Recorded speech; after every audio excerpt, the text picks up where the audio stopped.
check the mic and make sure it sound right, boys.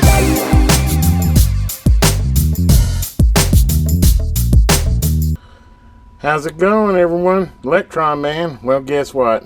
We're done with the Uniden Grand XL, at least for now.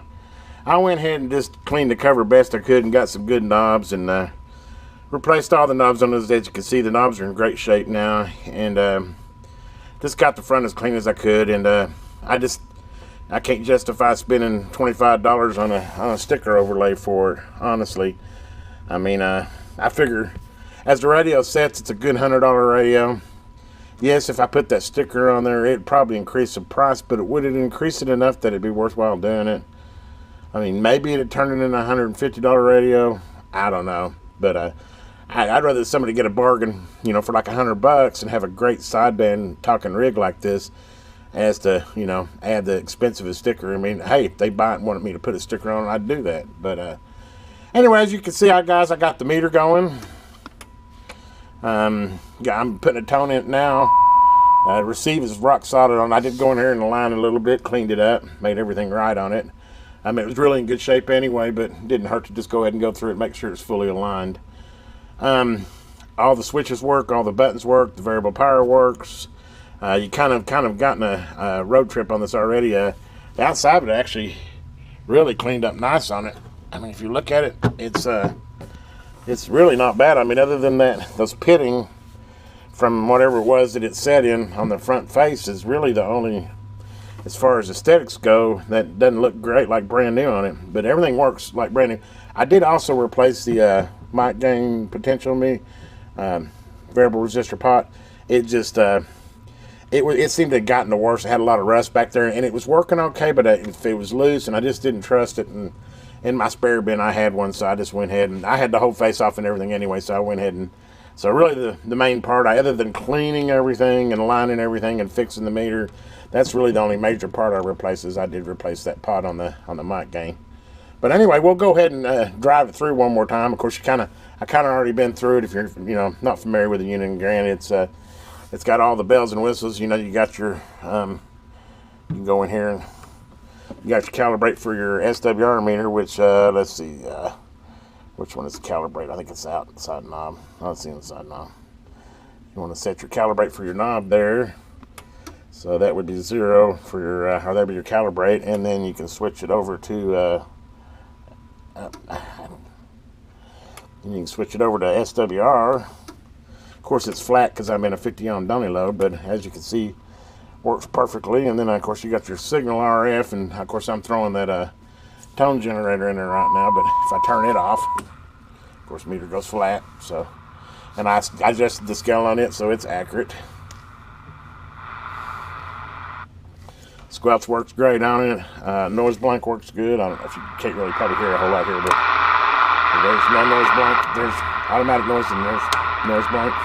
And as you can tell, it definitely does this job.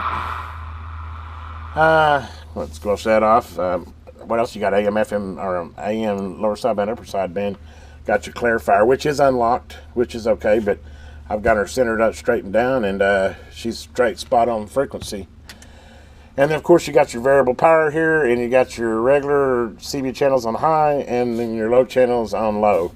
And it's kind of, you'd have to have a chart for it, but any of these radios that you do that PLL mod on them, they're kind of that way. But anyway, the lowest channel goes down to is 26,815, and then of course it goes to what, 27,405. So that's your frequency range, which gives you a bunch of extra lower channels. Like I said, these days with CB, I don't know that they're that handy. I used to talk on 26,815 though, so I'm glad it goes at least that low. A lot of my guys used to chat on it, especially when the traffic was a lot heavier on CB. But anyway, we got that all set up. The high and low works. In fact, if we'll go ahead and look at the other information on it. But look at that thing being on spot on frequency too. But see, that's 26 or 27,165, which is channel 17. Then you switch to the low, and it's 26,844 on channel 17. Look at that, 4498. Man, that thing, that is so spot on frequency. And then of course we'll go back to regular CB there. And then we'll look at the old power over here. Go ahead and key her up. I got her dead key in, what, about 2 watts dead key there. Solid 15-16 watt swing. So 2 to 15-16. I promise you, this is one talking rig. I'm kind of already showed you I've already had it on the oscilloscope with the modulation. No crunching, no overlap, nice clean modulation. I got everything lined up there. I mean, what else can you say? All the LEDs work, the meters work. I mean, this is 100% ready to go, restored Uniden Grand XL. Probably going to be for sale here pretty soon. I mean, golly knows I've already got plenty of sidebands. I don't need another one, and it'd do somebody a lot more good to have it, you know, as their rig and their mobile or something. This would probably be a great mobile rig, because then, you know, with the way the front end is on, you don't have to be so picky with it, you know, and mobile's hard on them anyway, you know, you end up getting food or, you know, whatever, dust, and, you know, mobile's just harder on them. So this make a, you know, if you don't care about it being perfectly pristine on the front, this is a great radio. I mean, I got a lot of radios that are a lot prettier than this that don't perform like this. I'll just say it that way. But and that's on, I'm running on 13 volts or 13.5 volts, so that, you know, my readings are going to be about right. I'm not running up at 15 volts trying to get you some fake peak values, and I try to keep things real. But anyway, guys, I just wanted to kind of do a final, this will be part 3 and the completion of the Uniden Grand XL. Not sure what I'm going to have next on the bench. I do have a couple more radios. I got an HR2510 I need to take a look at. Actually, I got a couple HR2510s I need to take a look at. One's more for parts, but who knows, maybe I'll get them both going. I've got I got a little boombox I need to take a look at. I've got kind of an interesting intercom for the house that was tube driven that I need to take a look at. So I'll be looking forward to some more repair videos coming. I definitely got work backed up. People are keeping me busy, which is a good thing.